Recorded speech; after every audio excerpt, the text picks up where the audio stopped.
तो राधे राधे प्रिय मित्रों, इस एपिसोड में हम बात करने वाले हैं कि नारद मुनि मन में सोचते हैं कि कल राधा 8 रानियों में से एक रानी चुन लेंगी और कृष्ण भी कुछ नहीं कर पाएंगे। वहीं श्री कृष्ण कहते हैं, क्या सच में आपको ये लगता है? वहीं नारद खड़े हो जाते हैं और कहते हैं, प्रभु आपको मेरी बात सुनाई कैसे दे गई? तो फिर श्री कृष्ण कहते हैं, इतना तेज कहोगे तो मैं सुन ही लूंगा ना। तो नारद कहते हैं, अब मैं कुछ नहीं सोचूंगा। वहीं दूसरी ओर राधा कृष्ण से कहती है कि मेरा मन अधीर हो रहा है। फिर कृष्ण कहते हैं, क्यों राधे? तो राधा कहती है, तुम भला उपवास कैसे रख पाओगे? तो कृष्ण कहते हैं, ये अश्व में किसके कहने पे हो रहा है? सम्राट कौन है? तो उपवास किसे करना होगा? मुझे ना राधे। तो राधा कहती हैं, तुम भूखे रहो और मैं भोजन ग्रहण कैसे करूं? तो राधा वहीं खड़े होकर कहती है, पता नहीं मैं सबके साथ न्याय कर भी पाऊंगी या नहीं। तो फिर श्री कृष्ण कहते हैं, तुम चाहती हो मैं तुम्हारी सहायता करूं? तो राधा कहती है, हाँ। तो कृष्ण कहते हैं, मैं बताता हूँ चयन किस आधार पर करना। ये हैं 3 आधार। पहला मनसा यानी विचार, दूसरा वाचा यानी वचन या भाषा, और तीसरा कर्मणा कर्म। जिस व्यक्ति में ये तीनों गुण होंगे उनका चयन कर लेना। तो वहीं राधा कहती हैं, पर कृष्ण। फिर कृष्ण कहते हैं, एक बात आई है कहूँ? राधा कहती हैं, हाँ। तो कृष्ण कहते हैं, जाओ अब जाकर सोने दो।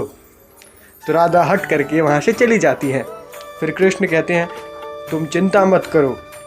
फिर दूसरी ओर माँ पार्वती कहती हैं महादेव से कि कल कृष्ण आपका उपवास करेंगे यज्ञ के लिए। तो महादेव कहते हैं, हाँ, पर उनका मंतव्य क्या है समझ नहीं आ पा रहा। फिर दूसरी ओर सभी के सामने कृष्ण शाम को बोलते हैं कि अष्टधारियों के बीच तुम्हारा क्या काम है शाम? तो वहीं बलराम कहते हैं, मैं यहाँ देखरेख के लिए रुकता हूँ, आप जाइए। तो कृष्ण कहते हैं, चलते हैं मंदिर महादेव के पूजा के लिए। तो फिर वही कुछ देर बाद राधा आती हैं और कहती हैं, विलंब के लिए क्षमा। तो कृष्ण कहते हैं, राधा तुम यहीं रुको। राधा वहीं मायूस खड़ी हो जाती हैं। तो कृष्ण कहते हैं, मैं इसलिए तुम्हें मना कर रहा हूँ ताकि मैं जब पूजन करके आऊँ तो तुम अपने हाथों से भोजन बनाकर मेरा उपवास तोड़ो। तो फिर बलराम उन्हें देख कहते हैं, ये ठीक नहीं किया तुमने कृष्ण। तो राधा कहते हैं, दाऊ मैं यहीं ठीक हूँ। कृष्ण पूजा करना आरंभ करते हैं। हर हर महादेव ये कह के पूजा प्रारंभ करते हैं, आरती शुरू करते हैं। फिर पूजा होने के बाद नारद कहते हैं, सुबह तक हमें चलना होगा। कृष्ण कहते हैं, मैं यही महादेव की भक्ति करूंगा। तो नारद कहते हैं, पर उपवास? कृष्ण कहते हैं, वो तो यहीं पे भी खुल सकता है। सब कहते हैं, राधा हमारी प्रतीक्षा कर रही होगी। तो कृष्ण कहते हैं, यहाँ भी आहार की व्यवस्था हो सकती है ना? तो नारद कहते हैं, शाम को महल जाकर भोजन लाने के लिए। फिर शाम राधा से वहाँ जाकर कहते हैं कि आप खाना दे दीजिए। दूसरी ओर वहीं सभी रानियाँ भोजन खोजने चली जाती हैं। राधा कहती है कि ये कृष्ण को भोजन करवा देना।